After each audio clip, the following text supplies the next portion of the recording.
have you guys ever had a near-death experience? I did.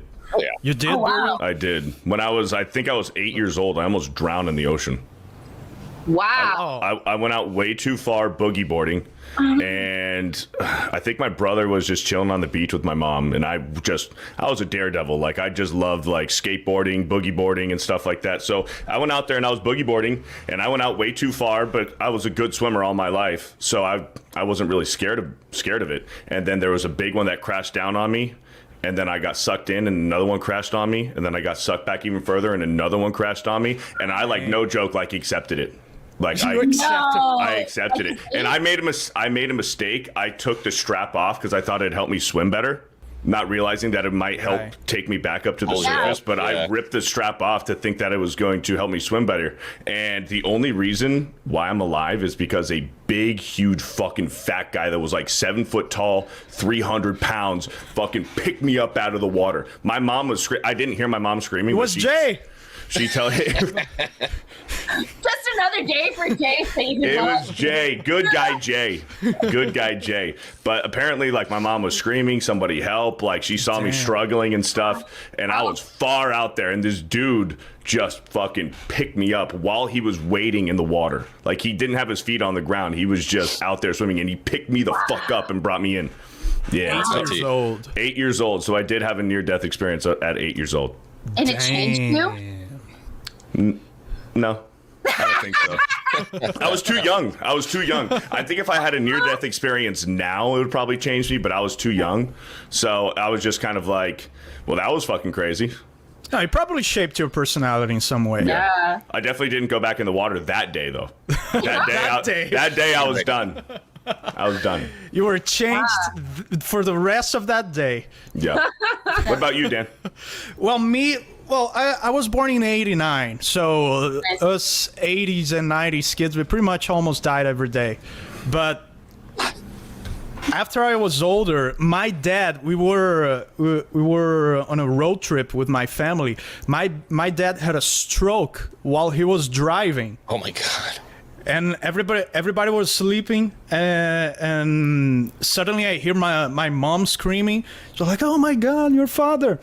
And it was like the car, my mom says that she could feel the car slowly stopping. And she looked at to my dad, and my dad just dropped his head like this. So we think he slowly passed out, but he could still control the car a little bit, but he didn't remember. He already passed away, but he lived 10 years more after this. But he would always say that he didn't remember, but it was like it was probably like 30 or 40 feet from a sharp turn. Wow. And it was like we just stopped before that turn. And it was crazy. All my family almost died that day. I think it was 2012. Yeah, 2012. Damn, sketchy. Wow. Yeah, so I was 26 years old. Did it change you? Oh, absolutely. Yeah. Absolutely. Appreciation for life, a new appreciation for my family, my dad. Yeah, it was pretty crazy. I'm so sorry about your loss, but your dad would be very proud of you. You're fucking awesome. Thank you. Thank you very much. Killing it. I appreciate it. Xwing, have you almost died? Yeah. Great. Have you almost died? And Xwing's like, what, today? A lot. Yeah, same as Dan. I mean, like, pretty much every opportunity you could from the age of 13 to 20, you found a situation where you could probably die. But the most recent one, and I think the one that kind of affected me the most, was I was a refrigeration technician. So, you know, we work on like the big walk-in coolers and stuff like that. Oh, wow. And I was replacing a thermal expansion valve in a closed walk-in cooler. And the problem is when refrigerant lights on fire, so as you're using a torch or anything like that, it creates something called phosgene gas, which is what they used in World War I to kill you. So I was in a closed room as I'm working on this, and all of a sudden I notice I can't breathe, and my lungs are starting to close, and my vision is starting to narrow. And so I jumped off the ladder and stumbled and basically bashed into the door of the freezer and passed out and hit the ground. And I felt my lungs closing, and all I could think about was like, dude, my wife is going to be so mad at me because I was going to die. Like, that was it. I was going to die. But I woke up about 15 minutes later. There was this dude shaking me, like, oh my God, are you okay? Are you okay? And yeah, I mean, my lungs were fried for like 4 weeks, 5 weeks after that. You couldn't barely breathe. And yeah, that one made me appreciate it for sure. Fuck. Wow. Passing out is so weird. Yeah. Yeah. I passed out several times. I passed out in school trying to hold my breath to impress a girl. Nice. I told her, like, I can hold my breath for 2 minutes, watch. And then, like, everything after 1 minute and some, everything went black. It was like, I almost wow. passed out in school once too, but this was in college. So I was taking psych class, and our professor was going to show us this video. It was like a reenactment of this video of this train yard worker who was laying the train tracks, and they were using TNT to, take out hills and stuff to like make room for it. And this guy used TNT, and there was a steel rod nearby him. And this is like a famous story. The steel rod went up through his mouth, out through the top of his head, and split the connection between the right and left side of his brain. Movie stuff. I know. But he was alive. He didn't pass out from it.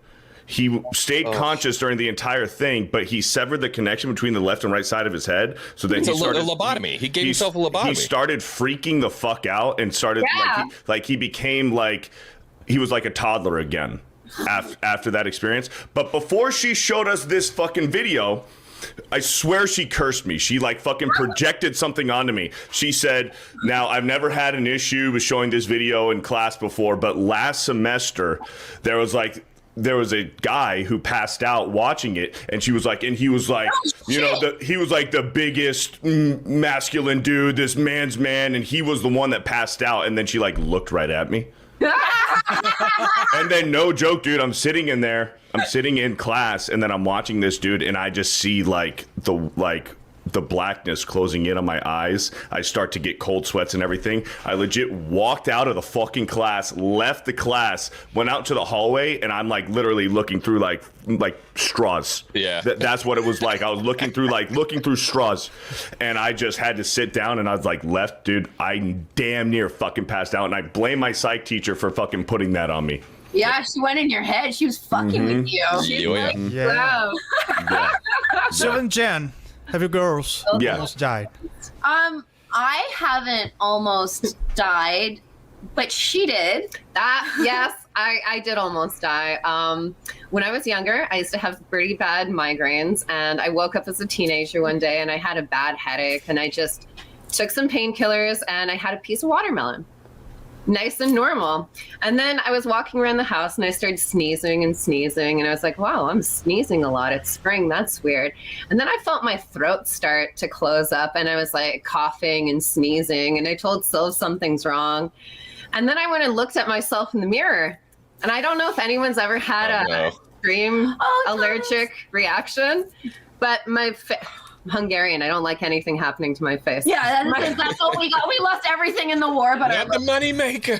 Oh, my pretty face started to puff up, like all under my eyes, my nose, like something's wrong. Something is very, very wrong.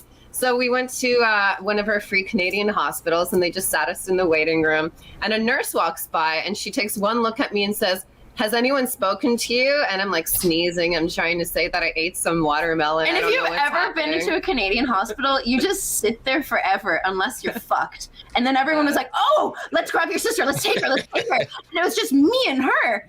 And I didn't like needles up until this point. And they laid me down, and I was like, what's happening? And they're like, you're having a really extreme allergic reaction. Your heart's about to stop. And I was like, what? And it was just, we were in our early 20s. We didn't even tell her parents. I think we just took a cab out there. And I remember I was there, and I was like, is my sister going to be okay? And they said, we don't know. We don't think so. You have to get out of here. And I was like, excuse me? And they're like, yeah, she might not make it. you gotta go call your parents, go do something. And they sent me out, and I just sat there and I looked at my phone and I was like, no one else matters. I don't give a fuck. I need to be there with my sister. So they started to explain that they wanted to give me some adrenaline, like, you know, Pulp Fiction. Yeah. And they're like, do you like needles? And I said, if I'm going to die, I don't care about needles. You stick me with whatever the fuck you need to. Yeah. And I do not know if you've ever had the pleasure of having adrenaline pumped into your veins, but it feels like your body sets on fire up until it hits your heart, and then you feel like your heart's going to explode.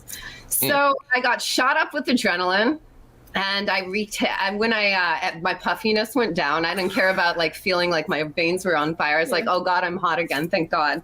Thank God. And I said, hey, what happened? Because I eat watermelon and painkillers and I have migraines. And they're like, oh, this is a cautionary tale, kids. Some countries, third world countries, sell watermelon by weight. Weight is always how you sell a watermelon. What they do is they take a needle and they take water, sometimes dirty ass water, and stick it into the watermelon to fill it up. And they said, do not get anything that isn't fucking Canada. Yeah. Fucking Canada. So that was it for me. I almost died. You were allergic to some stuff that they put on that they put in the watermelon. Yeah, and I went to get so many allergy tests after, and I was tested against everything, and they couldn't find what I was allergic to, and it was like I almost died. I kind of would like to know what it was, and they're like, don't worry about it. You'll probably have. Can I ask what the hell is with Canadian bedside manner in hospitals? They just tell Sylv like, yeah, she's probably gonna die. Sorry, like, you gotta go.